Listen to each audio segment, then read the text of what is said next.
The Daily Jodi, episode 6. Here I am sitting in the bathroom again. I have this dream that one day it's going to be like 3 in the afternoon. We'll be at a rest stop or something. And I'll make this amazing video outside in the daylight. Oh, man. So we made it to Cheyenne, Wyoming, and you don't know why that's a big deal to me yet because I haven't uploaded yesterday's video. It's actually in the process of uploading now. I did yesterday's in the iPad. The lighting's really different with the phone. So the iPad's sitting on the table uploading yesterday's video while I make today's. But I finally got 4 and 5 on there. Oh man, it's crazy. I was just sitting here for a few minutes before I hit record, trying to decide what I was going to talk about. And I was thinking about today at a rest stop, I met this beautiful little boy. His name was Elijah. He was so cool. We were walking the dog, and Wyatt took the dog, and I ran to the ladies' room at the rest stop. And I came out, and Wyatt had the dog by these 3 kids. We switched so he could go in. And I was talking to these kids, and the older 2, well, no, not older. At least one of them was younger. I think Elijah was the middle child. The other 2 were running around, and Elijah was sitting on the ground. And I could tell by the way he was scooting himself that he couldn't really use his legs very well.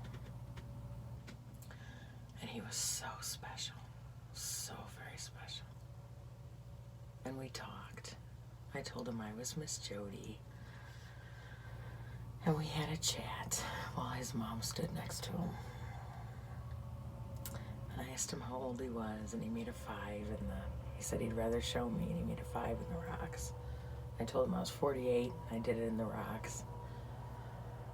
And then we decided to each give each other a rock to keep, to remember each other by.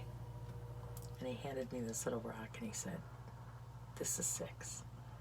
Because he started to write 5, and then he remembered, oh no, I'm one more, I'm 6 years old. It's really cute. And so he told me the rock was named 6. And I picked a rock just for him, and I told him the rock was named 48, and he said it looked like my face. It was really cute. And somewhere in that interaction, I just felt his heart so full of love. It was so beautiful. I started to tell him that he's very special, and he's going to grow up and do great things. And he changed the subject really fast. And his mom said he can only handle a compliment for about 6 seconds. And I was thinking about it later, about how his mom can only handle a compliment for about 6 seconds. That's where he learned that from.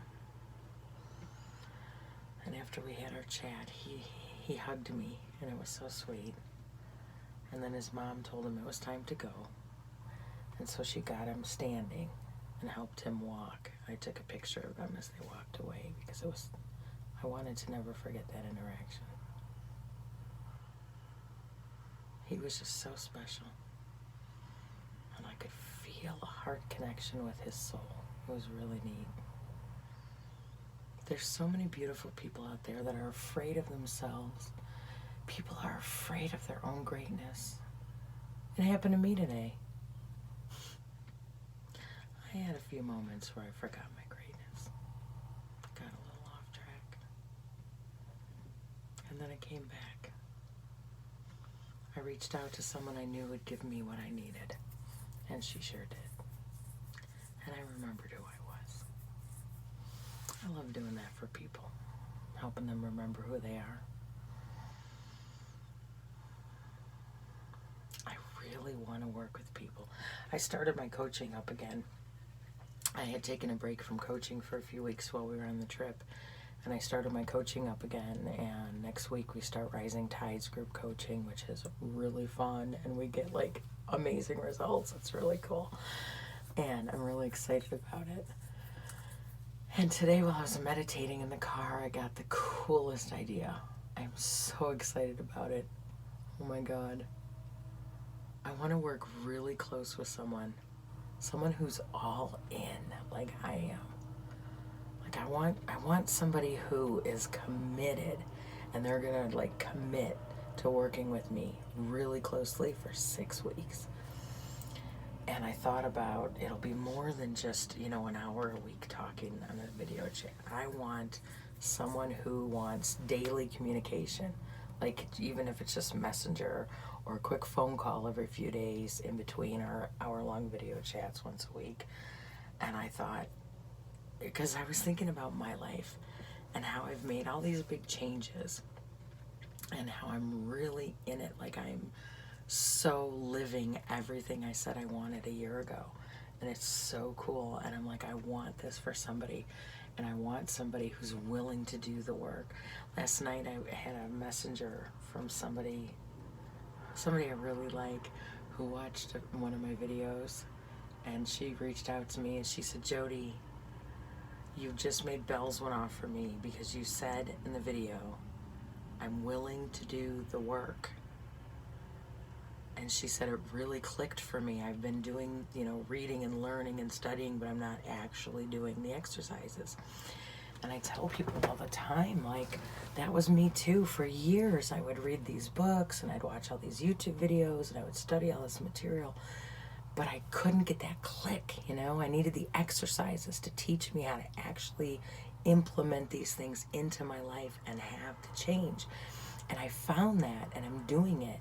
And now I'm living the life. 1 year later, my life is everything I wanted it to be in July of 2017.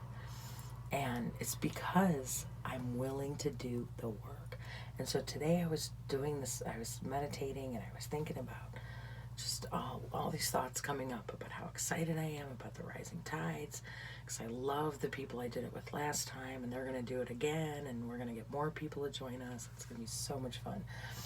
And I was thinking about, you know, I love working with people who want to do the homework too. It's not just when I coach people, you know, I meet them on video and Zoom, and I record it so they can have a recording if they want. Some people do it by phone because it's just easier,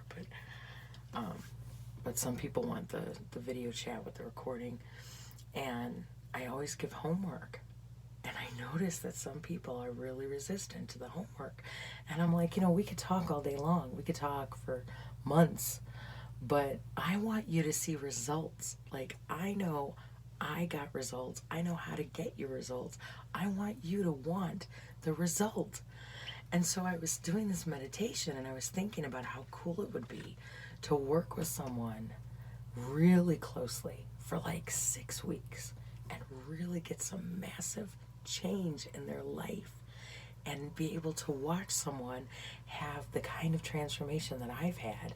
And I thought 6 weeks would be long enough to really make a difference, you know, and really get new habits to stick and stuff. And I'm so excited about this. I can't wait to do it.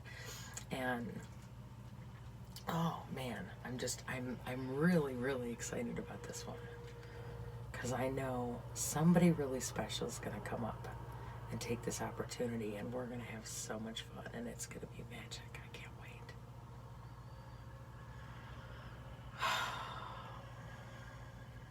Remember who you are. You're so special. So special. So very special. Don't be afraid of it. Don't be afraid. I know it's scary. It really is. It's scary. When we realize we are capable of greatness and amazing things, it's scary. Because once you know, it's one thing to be sitting home and not believing in yourself and not knowing that you are capable of amazing, miraculous things. But once you know it, it's scary as shit. Because now you have an obligation to do something about it, right? Now you don't have an excuse to sit back and be mediocre anymore. You're like, oh crap, now I gotta do something with this. Trust me, I know, I've been there, and I still have days. But we are so amazing, and we are so capable of so much goodness. And we need to stop hiding from ourselves. We need to stop hiding. We need to embrace the beauty and the love. And I'm so open now. I'm so in my heart with everything that I do. And I'm so open now to these amazing interactions with other humans on the planet. And that's why I had that beautiful experience with Elijah today. Because my heart is so open. I could feel his little 6-year-old heart. You know, it was so special. It's the stuff that makes life worth living. It's not the bills and the jobs and the obligations. There's always going to be stuff. There's always going to be an excuse. You know, we can just decide right now that that's just crap and it's just excuses. And we deserve to be happy, and we deserve to have so much love in our lives. And we just need to decide, I'm in. I'm all in. I want all the love. I want all the happiness. I want all the joy. And there's going to be down times, because it's like a pendulum. You know, the universe is in balance. And it's like swinging like a pendulum, always seeking balance. So for every high, you're going to have a low sometimes. But when you understand that that's all it is the universe being in balance. And your soul and your natural rhythm of life, ebbs and flows, being in balance. Once you understand that that's all that is, you can handle the downtimes better. And when you have the tools that you need to get back to medium, get back to center, faster and faster, then you can find more of the joy. And it's, oh, it feels so good. Feels so good. I want it for everybody. Oh, it's such a beautiful gift to be a human. I was doing dishes tonight, and I was just in gratitude. I was in gratitude that I got to do dishes, because it means I have a home. It means I have plates and food to cook and dirty these dishes with. It was such a symbol of, I have my own home. My whole life, I never had my own home. I always rented, or when I was married, it was my second husband's home in his name. I never had my own home. And I own this trailer. Like, I have a title. I own this trailer. And it's my home. And I got to do dishes tonight and think about that. About how I own my own home and how blessed I am. That no one can take this away from me. I did that. And it feels so good. And I was just standing doing dishes and steeped in gratitude. And then I was wiping, you know how you're doing dishes and you clean the counters and everything. I was picking up the rack on top of the stove and cleaning it and cleaning all around the burners. And usually it's like, oh, I hate having to clean around the burners. It's awkward and inconvenient, you know? And tonight I was just so full of gratitude that I got to clean off this stovetop, because the reason it needed cleaning was because I live with someone who loves me as much as I love him, and he cooks for us. And I get to eat meals made with his loving hands that nourish us. It was this beautiful gratitude time, doing dishes and cleaning the stovetop. And I just thought about how much I want that for everybody. I want your life to be so filled with love and gratitude and joy that you're excited to do dishes and wipe your stovetop. Isn't that a neat idea? Let's all have that. Let's all create lives where we can all have that every day. Why not? Be all in. Let's do this. Let's grab happy and hang on to all we've got. And then when the down times come, we know that it's just the universe keeping us in balance. We have to have a little bit of shadows so that we appreciate the sunlight, right? It's been a good day. A really good day. Thanks for hanging out with me. I'll see you tomorrow.